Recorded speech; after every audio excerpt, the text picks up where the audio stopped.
Welcome back, everybody, for another deep dive. You know we love to go deep into the source material on this show. Yeah. And today we're going down the rabbit hole of, Rabbit hole.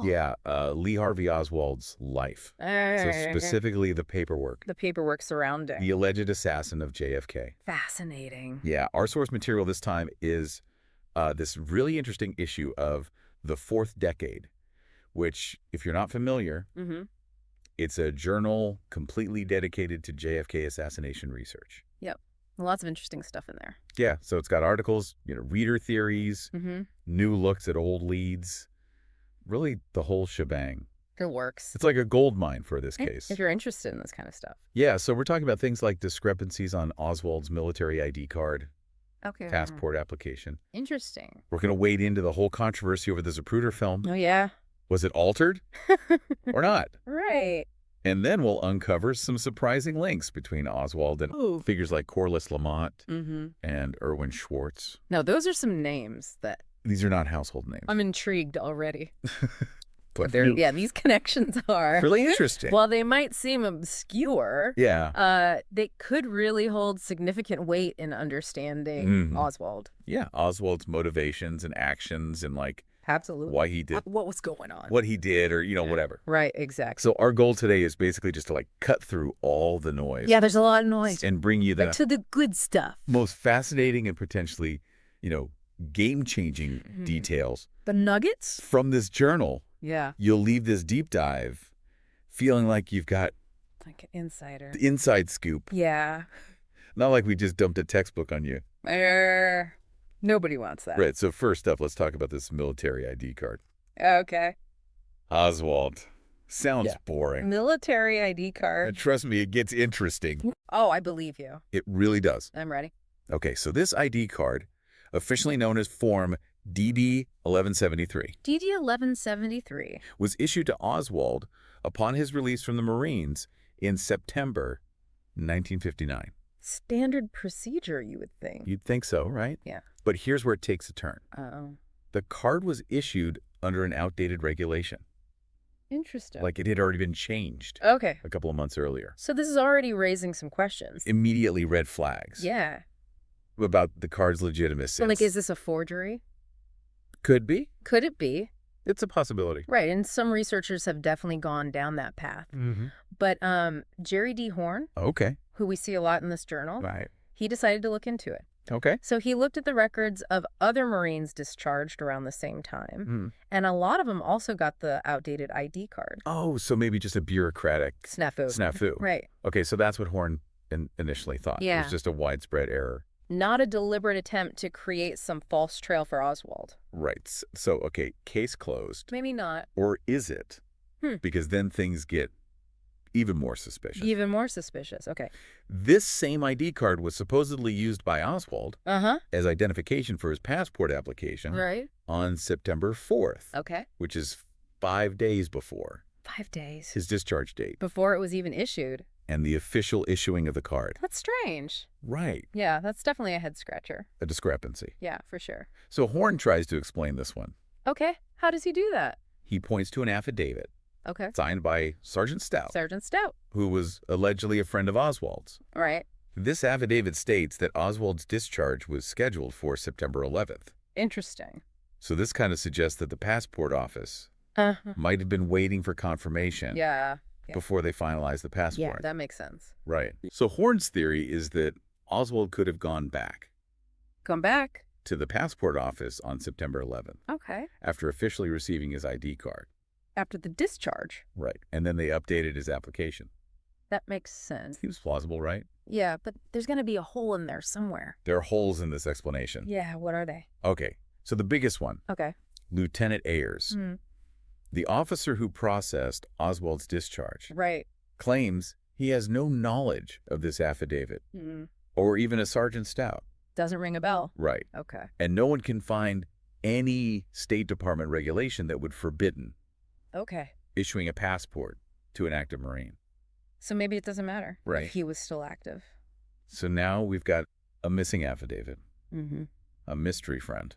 A mystery friend. And a passport. That might have been issued prematurely. Potentially issued prematurely. Yeah, it's getting harder and harder to believe this is just a coincidence. That's a lot of coincidence. A lot of coincidences. And there's one more detail that I think adds fuel to this fire. Oh, okay, I'm listening. Oswald's ID card serial number is significantly lower than those issued to other Marines, discharged just weeks later. Weeks later. So this suggests like a massive huge volume of discharges in a very short time. Which seems a little unlikely. Improbable. Improbable, yeah. Right. So what are we looking at here? So is this evidence of a forgery? Like a deliberate forgery to set Oswald up? To set up Oswald, or are we just looking at... Or a series of just bizarre... series of bizarre coincidences. Administrative blunders. And administrative blunders. Yeah. What do you think?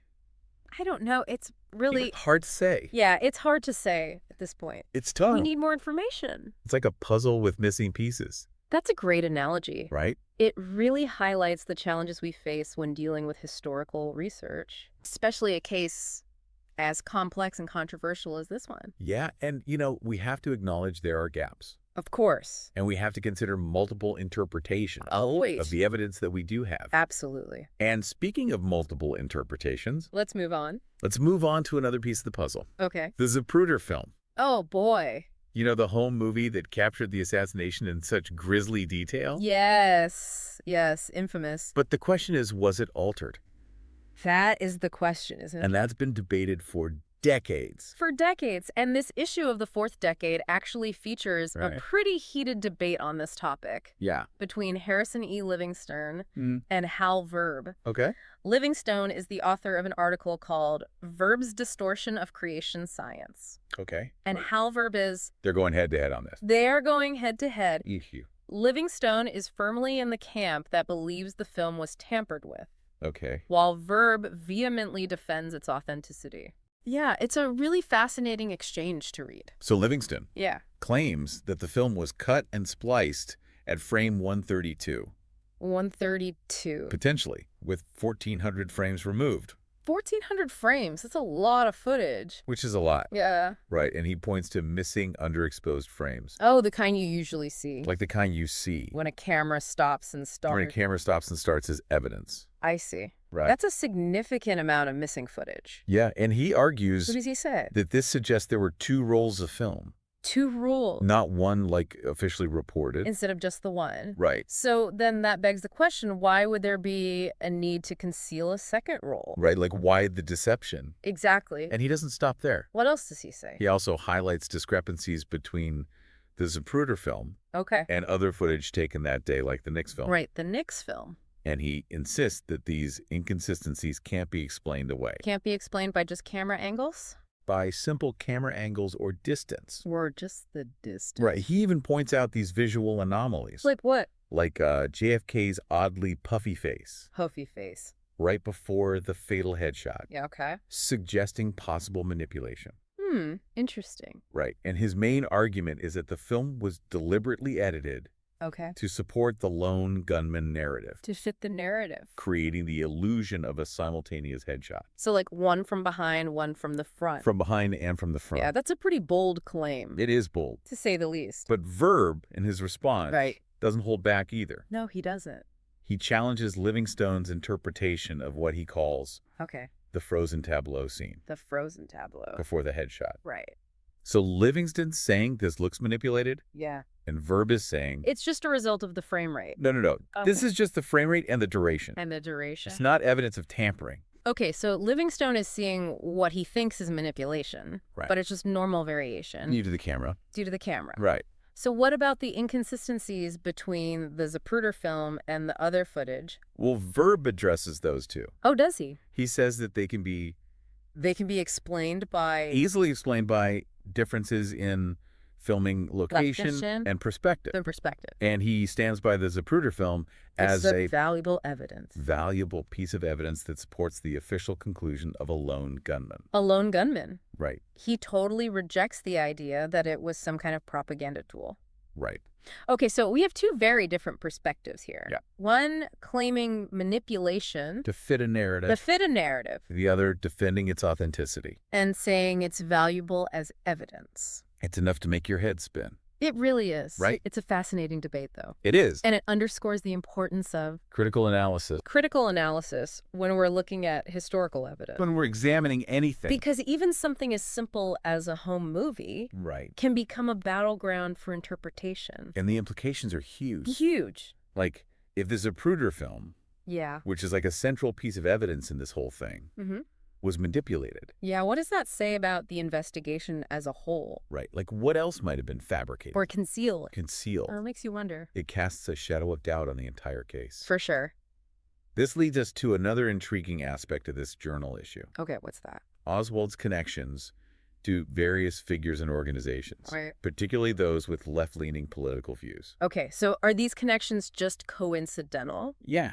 Or is there something more to them? Right. Are they just coincidental, or do they reveal something deeper? About Oswald. About Oswald's motivations. Okay, so that's a question worth exploring. That's what we're here to do, right? So one figure that jumps out is Corliss Lamont. Corliss Lamont. And he was a prominent left-wing activist, supporter of the Fair Play for Cuba Committee, or FPCC. The FPCC. Which Oswald was also involved with.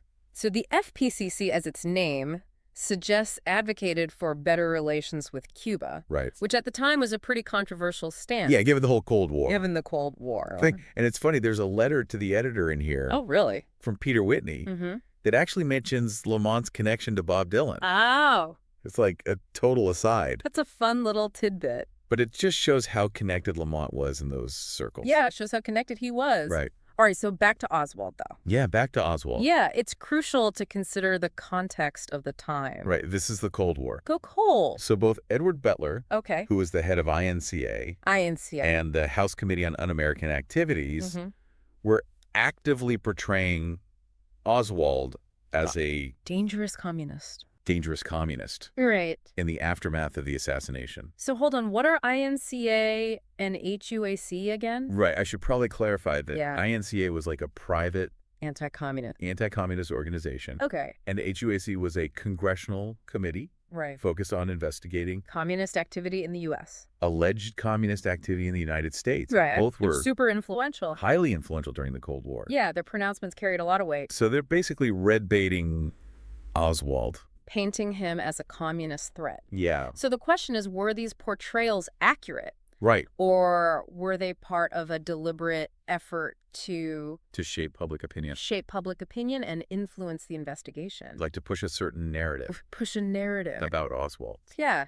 It's a chilling thought. And his motivations. To think that they might have been trying to manipulate public perception of Oswald and the assassination. Yeah. That's a possibility we can't ignore. And it brings us to another intriguing figure connected to the events of that day. Okay, who's that? Erwin Schwartz. Erwin Schwartz. Now, Schwartz wasn't directly connected to Oswald. Okay. But he was connected to Abraham Zapruder. The man who filmed it all. The man who filmed the assassination. Right. So there's a letter to the editor from Richard Bartholomew who expresses this distrust of some researchers because of how they've portrayed Schwartz's connection to Jack Ruby. Jack Ruby. The man who shot Oswald. Right. So there's some sensitivity around Schwartz. Seems like there's some sensitivity there. Yeah. So what do we know about Schwartz? What do we know? He was present in Dealey Plaza when Kennedy was assassinated. Okay. So that raises questions about the circumstances surrounding Zapruder's filming. Like, was it a coincidence that they were both there? Right. Was it a coincidence? Or was there something more to their presence? Something more there. Right. These connections are so intriguing. They are intriguing, but they also feel murky. Murky. Like, is there a deeper story here? Like a hidden network. A hidden network of influences that we're only beginning to glimpse. Yeah, we're just seeing the tip of the iceberg, maybe. Right. And that brings us to a broader theme that emerges from this issue. Okay. The idea that left-wing individuals or organizations were deliberately set up as patsy figures. To take the fall for the assassination. So it's not just Oswald. Not just Oswald, but a whole web of individuals and groups being manipulated to serve some larger agenda, larger hidden agenda. Wow, that's a bold theory. Right. So who are these patsy figures? Well, the journal mentions a few. Okay. The ACLU, the American Civil Liberties Union, which Oswald had contacted right before the assassination. Oh, wow. Corliss Lamont, right, with his pro-communist stance. Another possibility. And then we have these organizations. Organizations like the FPCC. Right. And the Southern Conference Educational Fund, or SCEF. Wait, what's SCEF? The Southern Conference Educational Fund was a civil rights organization active in the South during the 50s and 60s, known for its progressive stance on racial equality and social justice. So they were a target. Which made them a target of suspicion by those who opposed integration and civil rights. So the theory is that Oswald might have been connected to these groups. Right. And that those connections were exploited to frame him for the assassination. So they put him in a position to take the fall. Exactly, to become the scapegoat. The scapegoat. In a larger scheme. But who would orchestrate something like that? Yeah, that's the question. And why? It seems so far-fetched. Or incredibly far-fetched. But the journal does suggest a possible motive. Okay, what's the motive? To deflect attention away from the true perpetrators. And to protect powerful interests. This is like a spy thriller. Right out of a spy thriller. Like secret agendas. Powerful players pulling the strings. Innocent people being framed. Yeah.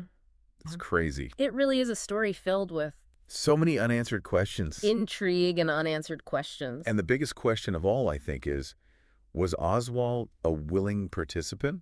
Yeah. Was he in on it? In this alleged scheme? Or was he himself a patsy? A patsy being manipulated by forces beyond his control. Right. That's the million-dollar question. It is. And it's one that I guess we'll continue to grapple with as we delve further into this material. This deep dive into the fourth decade. It's really opened up a Pandora's box, hasn't it? It has. Theories. Theories and possibilities. It's made me question everything I thought I knew about the JFK assassination. Well, that's the power of critical inquiry. Right. It challenges our assumptions. And it forces us to re-examine even the most settled historical events. Yeah, and sometimes the most intriguing discoveries lie in the margins. In the overlooked details, the dissenting voices. The people who challenge the official narrative. Yeah. Well, let's keep digging. Let's keep going. What other intriguing details have you uncovered in this issue of the fourth decade? Oh, there's so much more to talk about. Let's do it.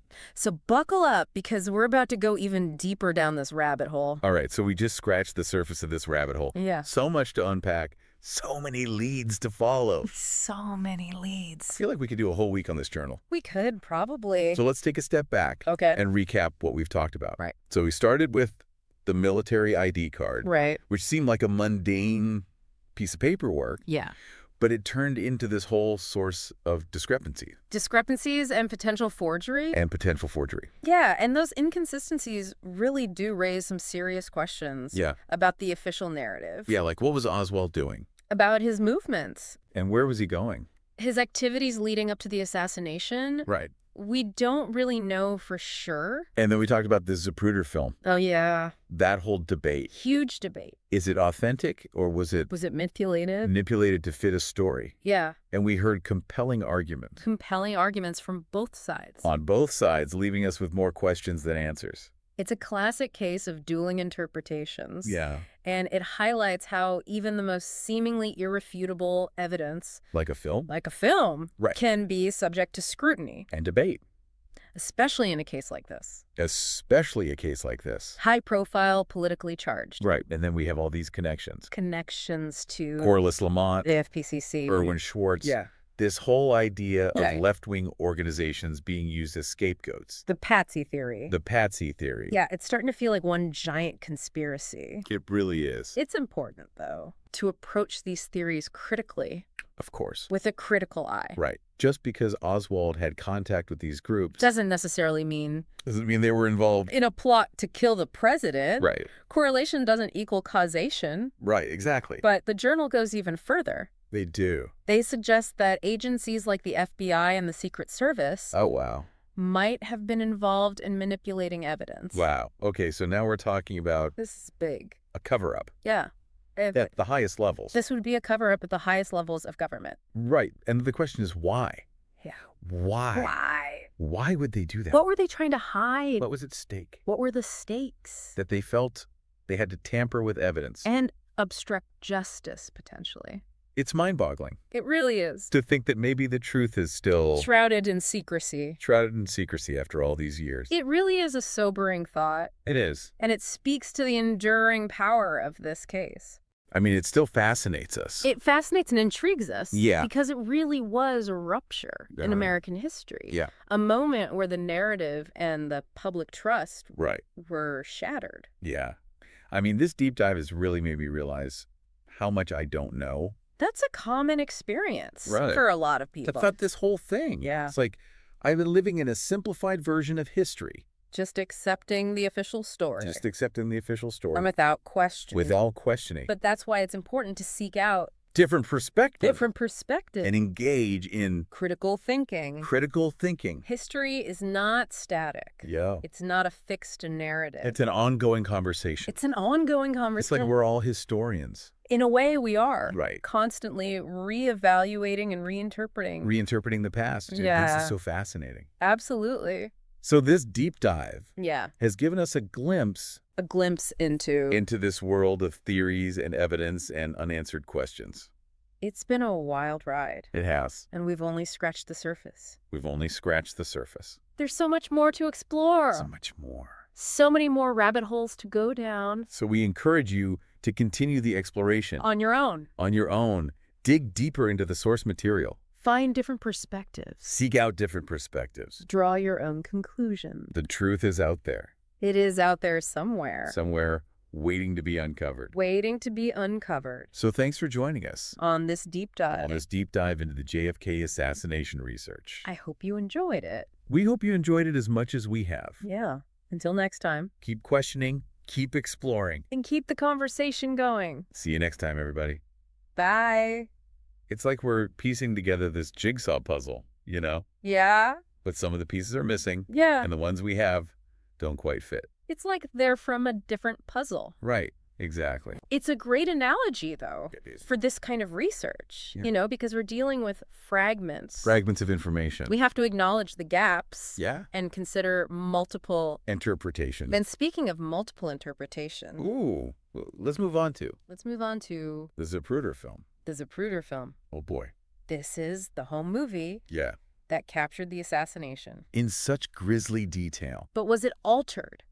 Big question, right? That's the question. Has been debated for decades. For decades. And this issue of the fourth decade actually features a really heated debate. Yeah, a heated debate. Between Harrison E. Livingston and Hal Verb. Okay, so Livingston. Livingston wrote an article called Verb's Distortion of Creation Science. So they're going head to head. They're going head to head in this issue. On this topic. Yeah, so Livingston is firmly in the camp that believes that the film was tampered with. The film was tampered with. While Verb vehemently defends its authenticity. The film's authenticity. Wow, it's a really fascinating exchange to read. It's fascinating to see these two experts going at it. Going head to head like this. Yeah. So Livingstone claims that the film was cut and spliced. Okay. At frame 132. 132. And potentially 1,400 frames. And 1,400 frames. Were removed. Wow. That's a lot of footage. It's a lot of footage. Yeah. It points to missing underexposed frames. Underexposed frames as evidence. Right. The kind you see when a camera... Like when a camera stops and starts? Stops and starts. So that's his thinking. Okay. And he says that this suggests that there were two separate rolls of film. Two rolls. Not one is officially reported. Two instead of one. Right. Why would they need to? And then it's like, why the deception? You conceal the second roll. Right. That's a good question. And then he doesn't stop there. Oh, there's more. There's more. Wait on me. He also highlights discrepancies between the Zapruder film and other footage taken that day. Like Nix film. The Nix film, right. And he says these inconsistencies cannot be explained away. They can't just be camera angles or distance. Camera angles or distance. Right. And then he points out these visual anomalies. Visual anomalies? Like what? Like JFK's oddly puffy face. Puffy face. Right before the fatal headshot. Okay. Suggesting manipulation. Right. So Livingston's argument is? His main argument is that the film was deliberately edited. To support the lone gunman narrative. Okay. And create the illusion of a simultaneous headshot. Like one from the front, one from the back? One from behind and one from the front. Yeah. It's a bold claim. Very bold. Bold claim. But Verb, in his response, yeah, he doesn't hold back. No, he does not. At all. What does he say? He challenges Livingstone's interpretation of what Livingston calls the frozen tableau. The frozen tableau scene before the headshot. And Verb is basically saying Livingstone is seeing... Yeah, he's seeing manipulation. Manipulation. Where there's just normal variation. Due to the camera. Due to the camera. Limitations of the camera. Right. So what about the inconsistencies between the Zapruder film and the other footage? Well, Verb addresses those too. Oh, he does? He says that they can be... Easily explained by the differences in... Filming location. Perspective. Okay, so he's sticking to his guns. And he stands by the Zapruder film. As a valuable piece of evidence. Supporting the lone gunman theory. Supporting the official conclusion of a lone gunman. And he totally rejects the idea that it was some kind of propaganda. Right, like it's just a home movie. Yeah. So we have these two very different perspectives. On the Zapruder film. One claiming manipulation. The other defending authenticity. Its authenticity and its value as evidence. Yeah. It's enough to make your head spin. It really is. But it's a fascinating debate. It's fascinating. It really is. It really underscores the importance of critical analysis. Yes, always. When we're examining historical evidence. Because even something as seemingly straightforward as a home movie can become a battleground right. for interpretation. And the implications are huge. Like if the Zapruder film, which is like a central piece of evidence was in fact manipulated. What does that say about the whole investigation? What does that say about the investigation? What else might have been fabricated, concealed? It casts a shadow of doubt over the entire case. For sure. It really does. Yeah. And this leads us to another intriguing aspect of this journal issue. What's that? Oswald's connections to various figures and organizations. Okay. Particularly those with left-leaning political views. So are these connections just coincidental? Yeah, are they coincidental? Or do they reveal something more? Or is there something more? About Oswald's motivations. And action. It's a question worth exploring. It is. One figure that really jumps out at me is Corliss Lamont. Who was a prominent left-wing activist. Okay. And a supporter of the Fair Play for Cuba Committee. The FPCC. Which Oswald was also involved with. Right, and the FPCC, as its name suggests, advocated for better relations with Cuba. Right. Which, at the time... during the Cold War. Was very controversial. You know you've got this letter to the editor. There is. From Peter Whitney. Right. That mentions Lamont's connection to Bob Dylan. Yeah, it's like a total aside. It's a random little tidbit. But it just shows you how Lamont was in those circles. Yeah, he was well connected. So back to Oswald. Okay, back to Oswald. It's crucial to consider the context. The context of the time. Of the Cold War. Both Edward Butler, who was the head of INCA, and the House Committee on Un-American Activities, or HUAC, were actively portraying Oswald as a dangerous communist. Right, in the aftermath of the assassination. Right. Hold on, what were those again? Okay, so INCA was like this private anti-communist organization. Okay. And HUAC was a congressional committee investigating communist activity in the U.S. Alleged communist activity in the U.S. Right, they were both super influential during the Cold War. Highly influential. Yeah. And their pronouncements carried a lot of weight. So they were basically red baiting Oswald. Painting him as a communist threat. Right. And the question is... Were these portrayals accurate? Yeah. Were they accurate or were they deliberately trying to... Shape public opinion and influence the investigation. Push a narrative. About Oswald. And his motivations. It's a chilling thought. Is. To think that they might have been trying to manipulate public perception. Of Oswald and the assassination. It's definitely a possibility. That we can't ignore. We can't ignore it. And this brings us to another intriguing figure. Okay. Connected to the events of that day. Who? Erwin Schwartz. Okay. Now, Schwartz wasn't directly connected to Oswald. Okay. But he was connected to Abraham Zapruder. The man with the home movie. The man who filmed the assassination. Right. And there's a letter to the editor. Oh. From Richard Bartholomew. Okay. Who expresses distrust. Of of some researchers because of how they've portrayed Schwartz's connection to Jack Ruby, the man who shot Oswald. Right. So there's some sensitivity. Some sensitivity surrounding Schwartz and his role in the events of that day. So what do we actually know about Schwartz? What do we know? Well, we know that he was present in Dealey Plaza when Kennedy was assassinated. So that raises questions. Yeah, about the circumstances surrounding Zapruder's filming. Right, like, was it a coincidence? That they were both there? Or was there something more to their presence? Yeah. These connections are so intriguing. Intriguing but murky? Yeah. Like, is there a deeper story here? Like a hidden network of influences? That we're just beginning to see. That we're only beginning to glimpse. Yeah, maybe we're just seeing the tip of the iceberg. Right. And that brings us to a broader theme that emerges from this issue of the fourth decade. Yeah. The idea that left-wing individuals or organizations were deliberately set up as patsy figures. To take the fall. For the assassination. So it's not just Oswald. But a whole web of individuals and groups. Yeah, being manipulated. To serve some larger... Hidden agenda. Wow, that's a pretty bold theory. It is bold. Yeah. So who are these potential patsy figures? Well, the journal mentions a few.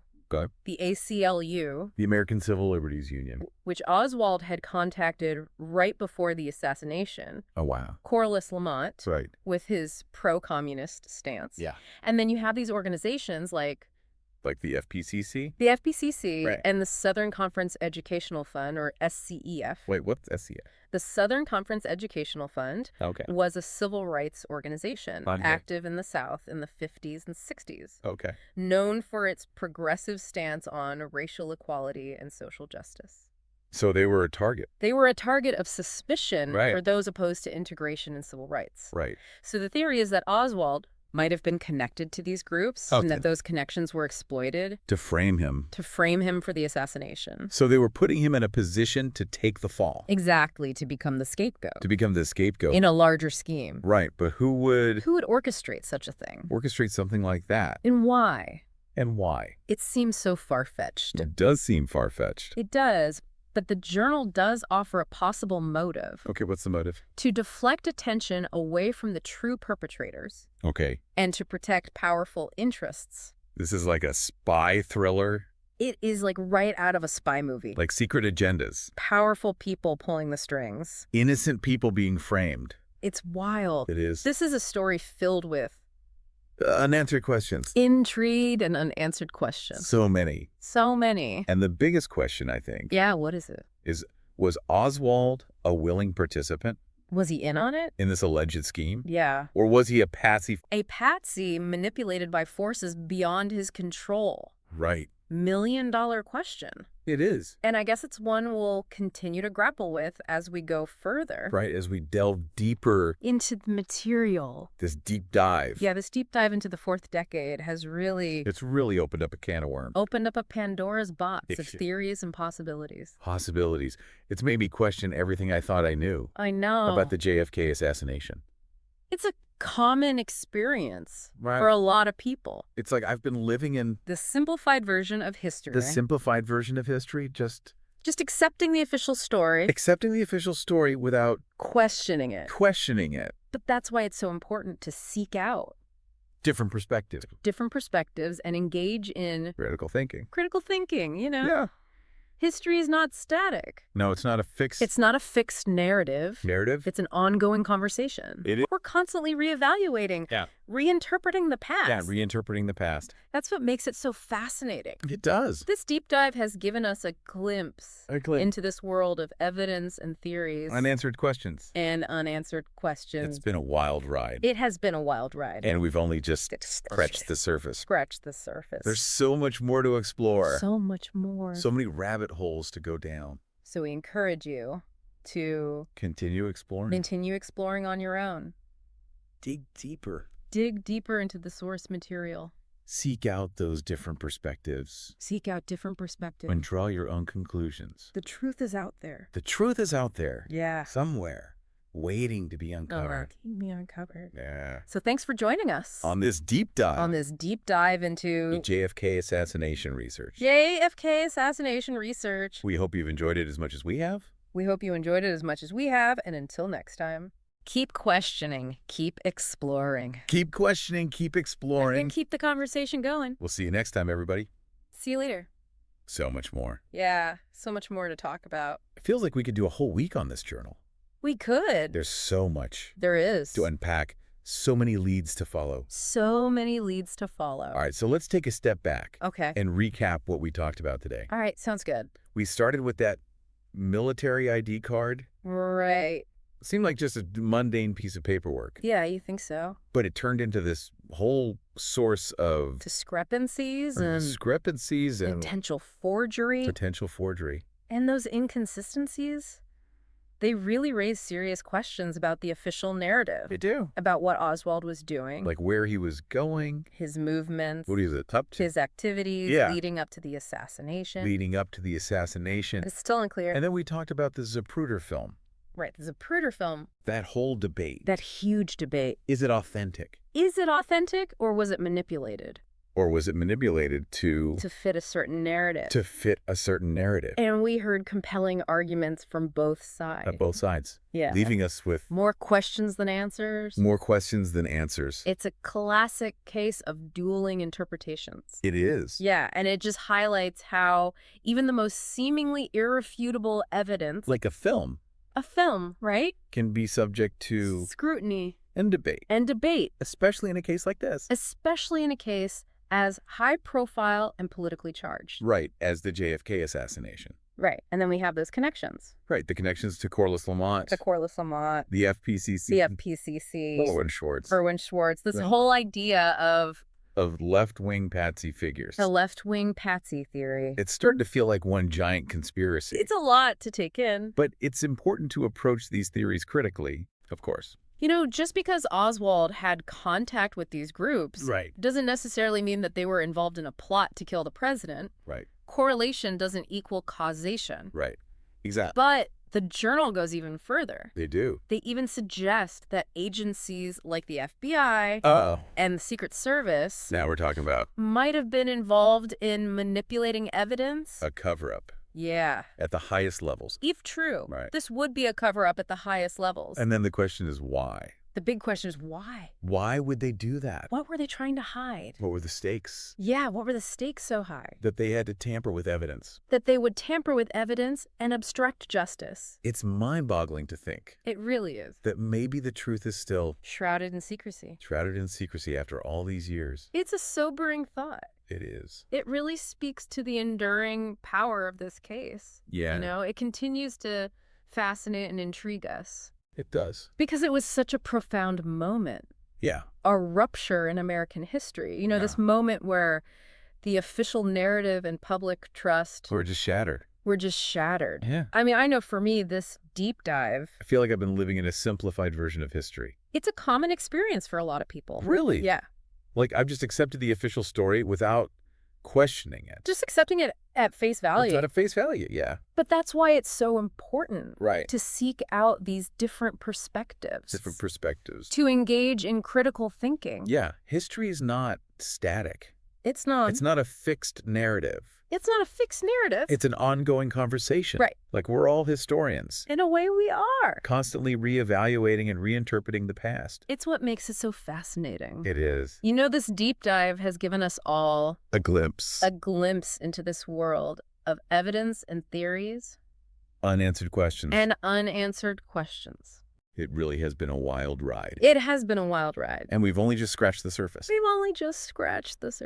so much more. So much more to explore. So many more rabbit holes to go down. So many rabbit holes. Yeah, so we encourage you to continue exploring on your own. Dig deeper into the source material. Yeah. Dig deeper. Seek out different perspectives. Draw your own conclusions. Yeah, the truth is out there. The truth is out there somewhere. Waiting to be uncovered. So thanks for joining us on this deep dive. Thanks for joining us. Into the world of JFK assassination research. We hope you enjoyed it as much as we have. We did have fun with this one. We did. And until next time. Keep questioning. Keep exploring. Keep the conversation going. We'll see you next time. See you later.